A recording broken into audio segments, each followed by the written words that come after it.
mais um dia de segunda-feira, né? As temáticas de ansiedade e depressão, trazendo realmente o melhor para você.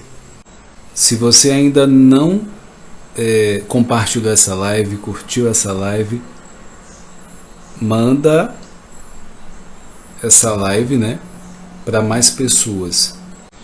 O tema de hoje é a prevalência de depressão em professores. Essa é a parte 4, né, a quarta live falando sobre esse tema. A pedidos de muitos, eu tô trazendo mais tema desse tema, né? Desculpa até a redundância, mas trazer mais aspectos, né? Para que a gente possa estar entendendo um pouco mais. Na última live eu falei sobre a síndrome de burnout, e é algo que está muito comum, né, nos dias de hoje, e muitos profissionais, principalmente os professores, têm sido acometidos.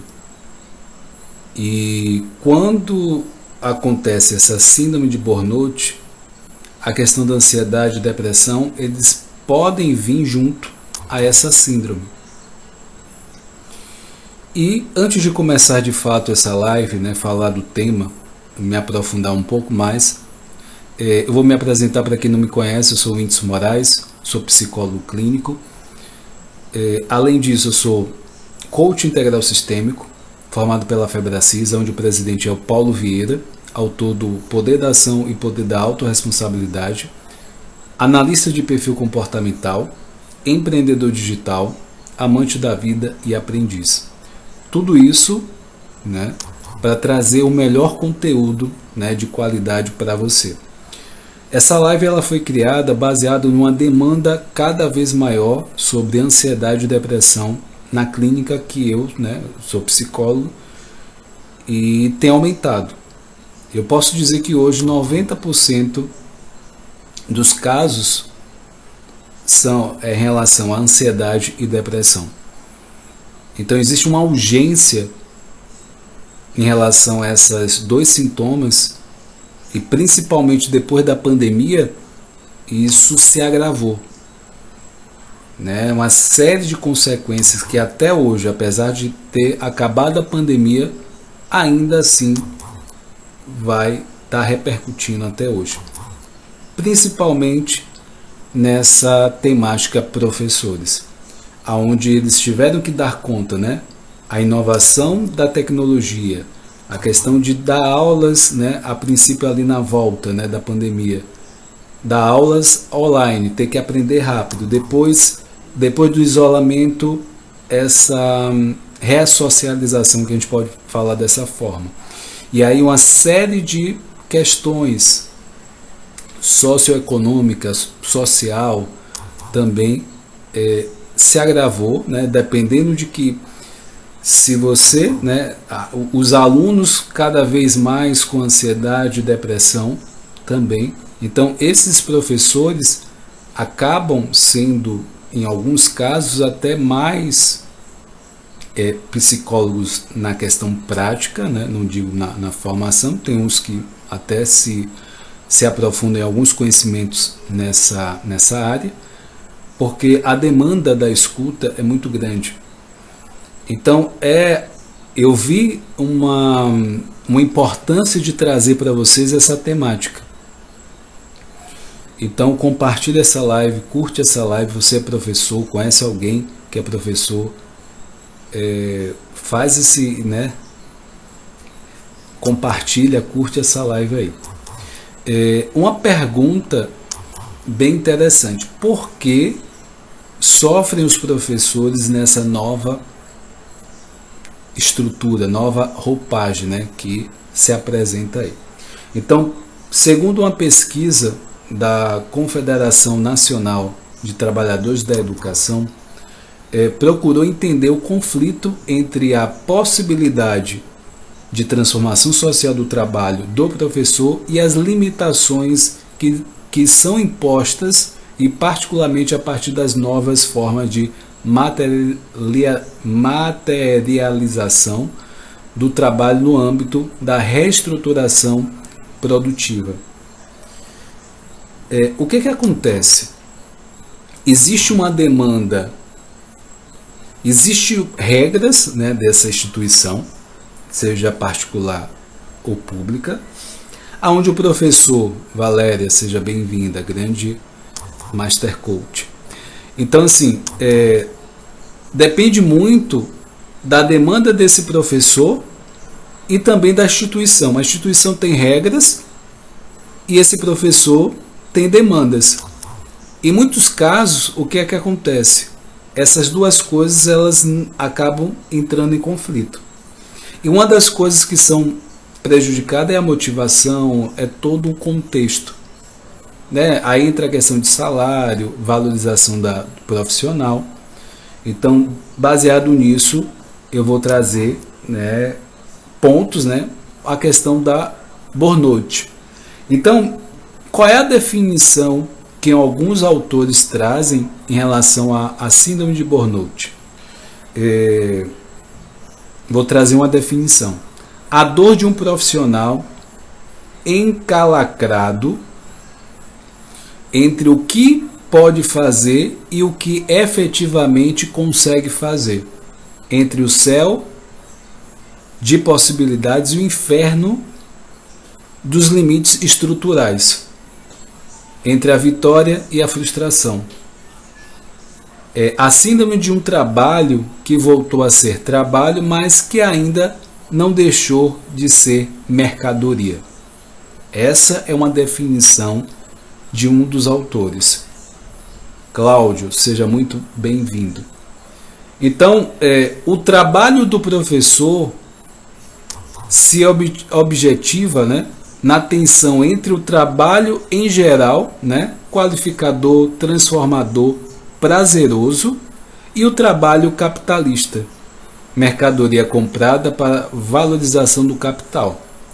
Tensão acentuada pela natureza não material desse trabalho, ou seja, não há separação entre produto e produtor.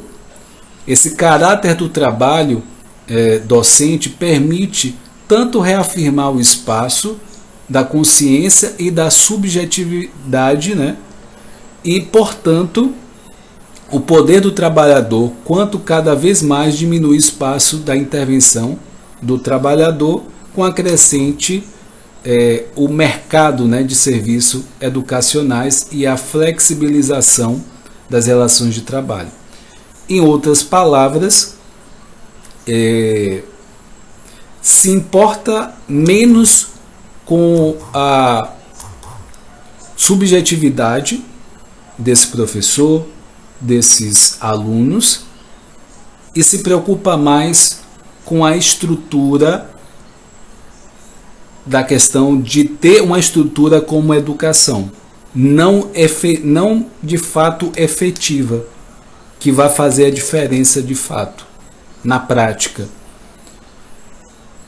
E aí existe vários gaps, faltas nessa estrutura. E esse professor está aí, nesse meio, para lidar com essas faltas. Aí aumento de estresse, aumento de ansiedade e, consequentemente, a depressão ela pode vir. Então, esse é o contexto do profissional, o professor. A contradição, que é a parte da natureza do trabalho não material, que não se objetiva em um produto, mas somente presta um serviço, é uma das condições que podem trazer sofrimento e não realização, se não for adequadamente enfrentada, tanto pelo professor e quanto pelas formas saudáveis de organização do trabalho. Então, o que existe de fato é esse conflito esse conflito da organização e os professores. Há um conflito aí, briga de interesse. O professor ele quer dar o melhor, quer realmente dar a melhor aula, ter uma estrutura para, em muitos casos, se a gente for pegar um pouco a questão da escola pública, né? Às vezes cadeiras quebradas, portas quebradas, às vezes não tem nem papel higiênico, tanto os alunos, professores, a questão da segurança. Então às vezes a limpeza dessa escola não está das melhores. Então são situações que vão mexer. Aí vem a parte, se for a questão pública, esses alunos têm conflitos em casa, às vezes a questão social, a alimentação não tem em casa, vai para a escola, e aí lá tem uma alimentação, mas às vezes é uma alimentação precária na escola. Enfim, é uma série de conflitos que esse professor ele tem que lidar e ainda dar uma boa aula nesse contexto.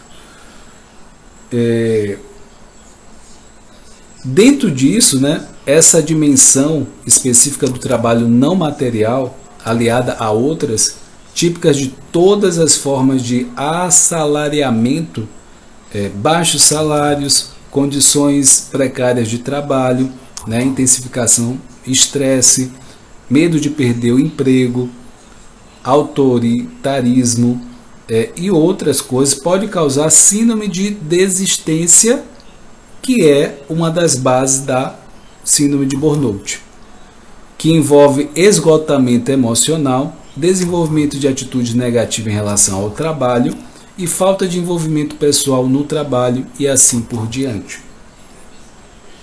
Então, olha quanto contexto do contexto do professor para dar conta. Aí vem o estresse acentuado dos professores, é um fenômeno que vem sendo observado em vários países. Não é só um privilégio do Brasil. E por isso passou a constituir o objeto de estudo dos últimos anos, tem sido isso. Então, pesquisas indicam que diferentes formas de abandono da profissão, tendo a síndrome de burnout, né, como a principal causa de afastamento de professores em vários níveis de ensino. E consiste em tal esgotamento de energias que tem levantado ao extremo isso, a impossibilidade de dar continuidade ao trabalho. E aí você se pergunta, como se manifesta e a causa desse fenômeno? Eu vou pedir para você compartilhar essa live, curtir essa live, porque é algo altamente de relevância. Eu estou levantando essa bandeira porque eu atendo também professores.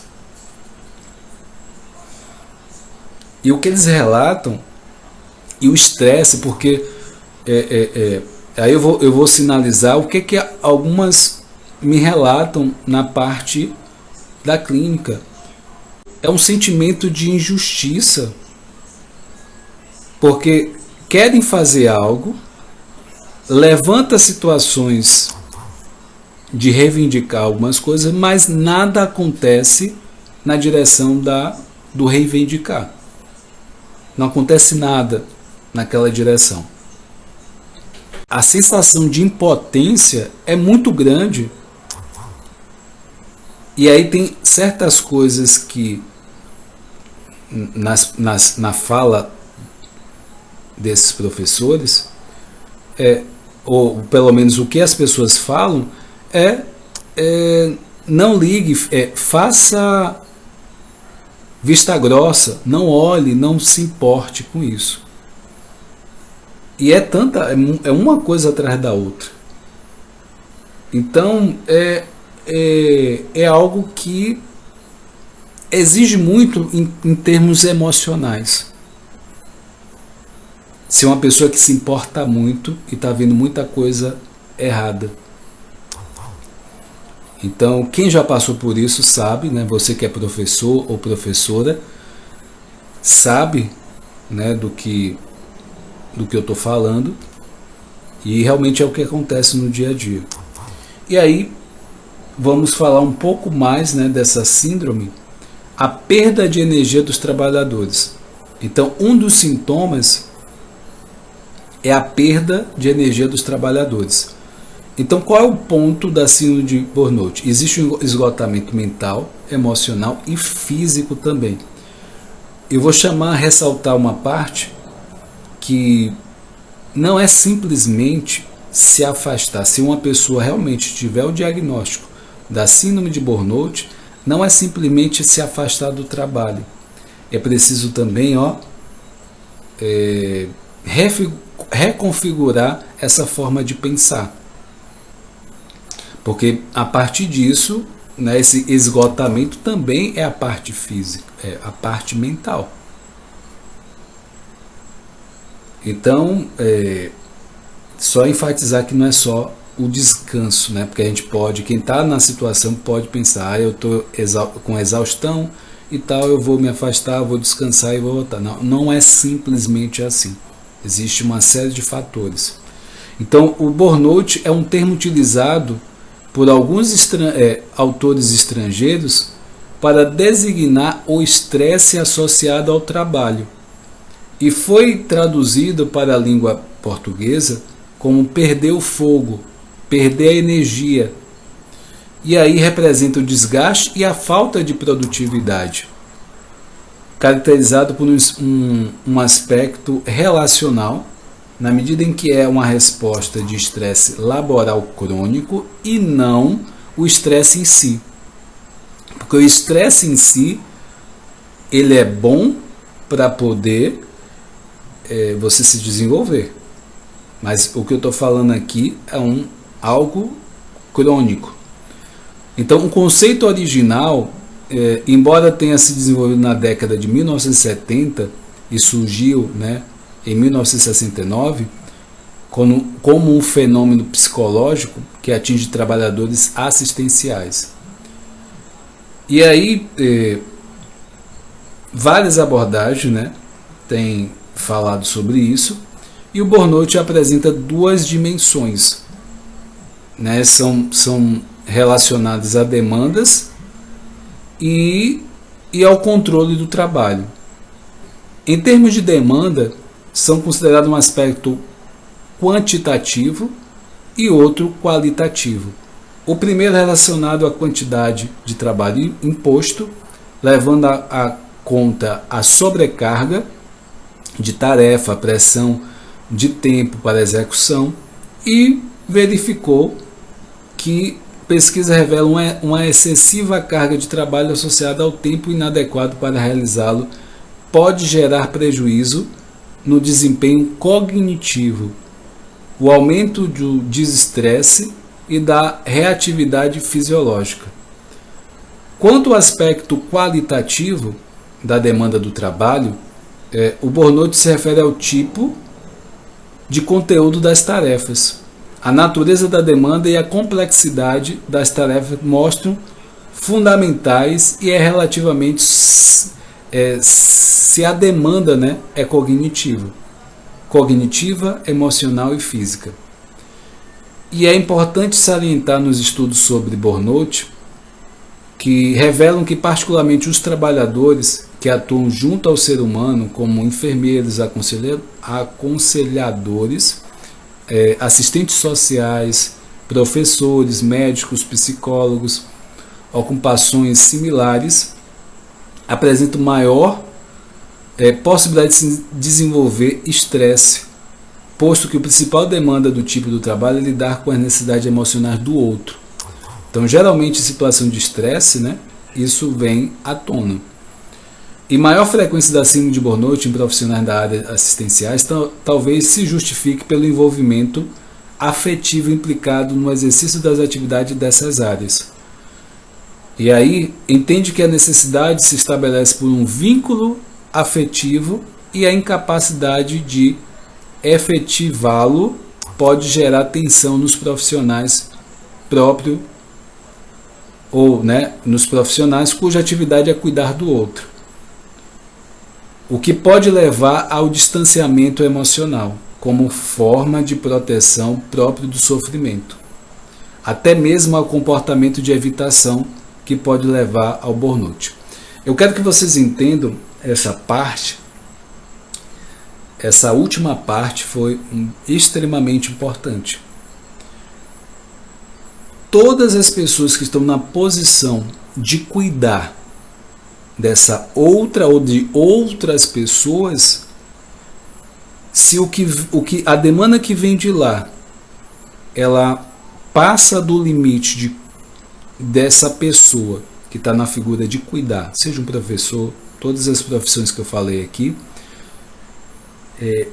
a incapacidade efetiva de cuidar, de atuar, pode criar uma tensão, pode criar como defesa, como proteção emocional, um distanciamento e até chegar ao ponto de evitar. Se você não sabe, a ansiedade, o maior pico é a evitação. As pessoas com ansiedade, ela evita. O principal mecanismo é esse, evitar. Então, e a depressão, ela tem a questão da insuficiência da parte hormonal, né, da serotonina, tem uma baixa produção da serotonina, em alguns casos é preciso tomar remédio. Então, quando você entende esse processo, você começa a entender um pouco melhor. E aí, continuando, né, em termos de complexidade do trabalho, tem sido demonstrado que a monotonia e a supersimplificação das tarefas podem ter efeitos adversos para o trabalhador. Além do fato de que a fragmentação do trabalho geralmente cria insatisfação, como é o caso da realização de tarefa relacionada à linha de produção com sequências repetitivas, e também registrar as tarefas de demandas atenção contínua, sobretudo que se envolve responsabilidade sobre custo, estão relacionadas à qualidade de produção. Outras atividades estressantes também estão ligadas à segurança das outras pessoas, implicando risco, pressão e responsabilidade, que aí entra mais a questão dos professores. O controle do trabalho, que é a segunda dimensão do burnout, reportes a autonomia e a amplitude da decisão e, do modo geral, diz respeito ao trabalho que não oferece a possibilidade de participação nas decisões sobre procedimentos e em que há falta de controle sobre o ambiente físico. Então, conforme indicam pesquisa, a autonomia, no sentido positivo, é associada à satisfação, envolvimento, desempenho, comprometimento, motivação, e, por outro lado, negativamente, é associada a sintomas somáticos, desestresse emocional, absenteísmo e rotatividade. Então, a síndrome de burnout também significa estado de exaustão, o que ocorre por um esforço penoso de realização do trabalho, mas, curiosamente, também pode ocorrer como trabalhadores altamente motivados que acabam se excedendo e não suportando a sobrecarga de trabalho. As causas e manifestações do síndrome de burnout, eu vou deixar isso para a próxima live, tá? Essa é a quarta, vai ter a quinta. Eu vou pedir para você compartilhar, curtir essa live, porque o assunto é super interessante. Se você tem amigos professores, faça isso, compartilhe. E, a partir disso, toda segunda-feira eu estou aqui, né, a partir das 20h47. Dia de quarta-feira tem um circuito de filmes, trocando aprendizados, né? Toda semana tem um filme. Essa semana vai ser Você Pode Curar a Sua Vida, a segunda parte. Eu vou estar trazendo alguns tópicos específicos do filme e mais aprendizados. Na quinta-feira eu trago assuntos da psicologia, coach, inteligência emocional, produtividade, tudo isso para que você possa, de fato, fazer desse momento, né, o seu momento de autoconhecimento seja o melhor possível, tá? Gratidão, compartilhe, curta. Se você não é inscrito no canal Whindeson Moraes Coach, o link está aqui na bio, se inscreva, compartilhe, deixe seus comentários. O que você precisar de mim, manda mensagem no direct ou deixe nos comentários. Forte abraço, fica com Deus, até mais, tchau, tchau.